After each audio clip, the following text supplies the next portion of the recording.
महाकाय कोटिसूर्यसमप्रभ निर्विघ्नं कुरु सर्वकार्येषु सर्वदा। हमारे सनातन धर्म में पंचदेव उपासना का विशेष महत्व है और उन पंचदेव उपासना में भगवान गणपति एक प्रमुख देवता है।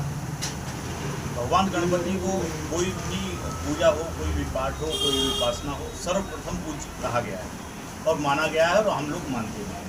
तो जो भी सनातन धर्मी होगा वो गणेश भगवान की प्रथम पूज्य होने के कारण उनको हर पूजा पाठ में सम्मिलित करता है। गणेश भगवान भगवान तो हैं ही, और जितने भी हमारे देवी देवताएं भगवान हैं उन्होंने सबने अपने माता पिता को प्रमुख बताते हुए देवताओं की श्रेणी में रखा गया है, जिसमें कि भगवान गणेश ने केवल कहा ही नहीं, कथनी और करनी दोनों ही माता पिता के प्रति समर्पित रखे। और इसी कारण भगवान गणेश को हम सब लोग सनातन धर्मी पहले ही पूछते हैं। तो माता पिता को देवताओं की श्रेणी में रखने वाले प्रथम भगवान गणपति ही हैं, इसलिए हम गणपति को नतमस्तक होते हैं और उनका आभार व्यक्त करते हैं कि जिन्होंने हमें जन्म दिया है वो भगवान की श्रेणी में उन्होंने उनको भी रखा है। हम सब लोगों का सौभाग्य है कि अलीगढ़ महानगर में अति प्राचीन समय से अचल सरोवर के ये दक्षिणी तट पर भगवान गणपति विराजमान है और इतने पुराने गणपति मंदिर शायद ही हमारे शहर में होगा। इसी गणपति भगवान की कृपा से पूरे शहर में जो विघ्न उत्पन्न होते हैं वो नष्ट होते चले जाते हैं, सारी सुख सुविधाएं समृद्धि बढ़ती चली जा रही है। आज भक्तों का भी सैलाब इस मंदिर के प्रति नित्य प्रति बढ़ता चला जा रहा है, जिससे कि शहर में खुशहाली, अमन, चैनी सब कुछ बढ़ता चला जा रहा है। इसी उपलक्ष्य में 24 अगस्त से और 6 सितंबर तक होने वाले उत्सव के लिए आप सब लोगों को यहाँ आमंत्रित किया गया है, जिससे कि इस उत्सव को जन जन तक पहुँचा करके ये सूचना जो है वो जन जन तक पहुँचाएँ, जिससे कि शहर के जो भक्त हैं वो इस आयोजन में सम्मिलित होकर के अपने जीवन को धन्य बनाएं। भगवान गणपति के बिना कुछ भी नहीं है। जब तक हम गणपति की पूजा नहीं करेंगे, चाहे वो शादी विवाह हो, नामकरण संस्कार हो या 16 संस्कार में कोई भी संस्कार हो, बिना गणपति पूजा के सब व्यर्थ हो जाता है। इसलिए गणेश जी को मनाना सर्वश्रेष्ठ है और जब गणेश जी प्रसन्न हो जाएंगे तो सारे देवी देवता स्वतः प्रसन्न हो जाएंगे और सबके ऊपर अपने को कृपा बरसाएंगे। तो इसी उपलक्ष्य में ये 24 अगस्त से लेकर के 6 सितंबर तक होने वाले इस उत्सव में सभी लोग आमंत्रित हैं।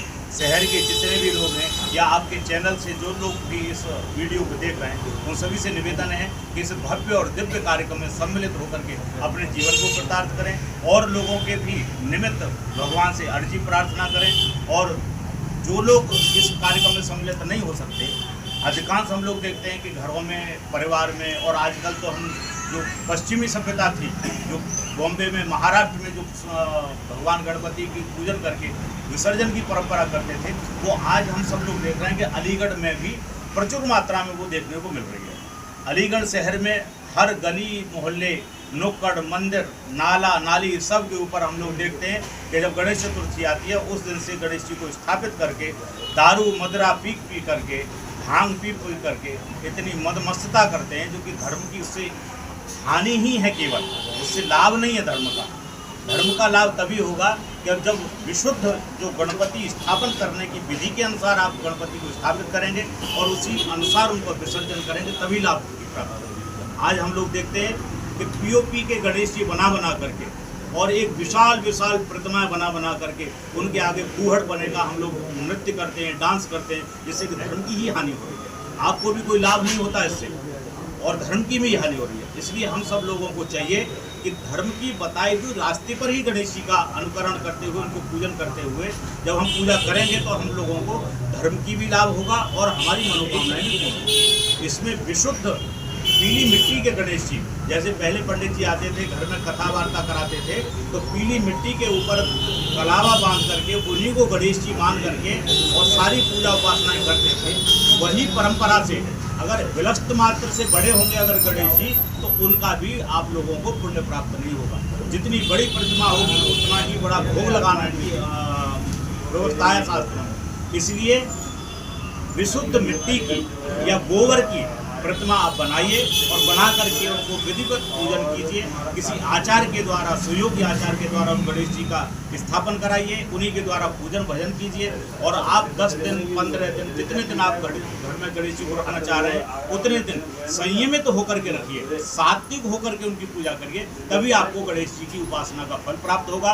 अन्यथा आप जो कर रहे हैं वो धर्म से विमुख कार्य कर रहे हैं, आपको न सुख मिलेगा, न शांति मिलेगी और न धर्म की लाभ हो सकता है। इसलिए हम लोगों को ऐसे प्राचीन मंदिरों में आकर के उस उत्सव को मना लेना चाहिए। यहीं गणेश जी को भोग लगाना चाहिए, दूर्वा चढ़ानी चाहिए, चिरवा चढ़ाने चाहिए, नारियल चढ़ाने चाहिए। इस प्रकार 8 प्रकार के द्रव्यों से जब हम गणेश जी को प्रसन्न कर देते हैं तो सारे देवी देवता प्रसन्न हो जाते हैं। तो इस भव्य और दिव्य कार्यक्रम में आप सभी लोगों का आह्वान हम करते हैं, सभी लोग आइए और इसमें पुण्य के भागी बनिए।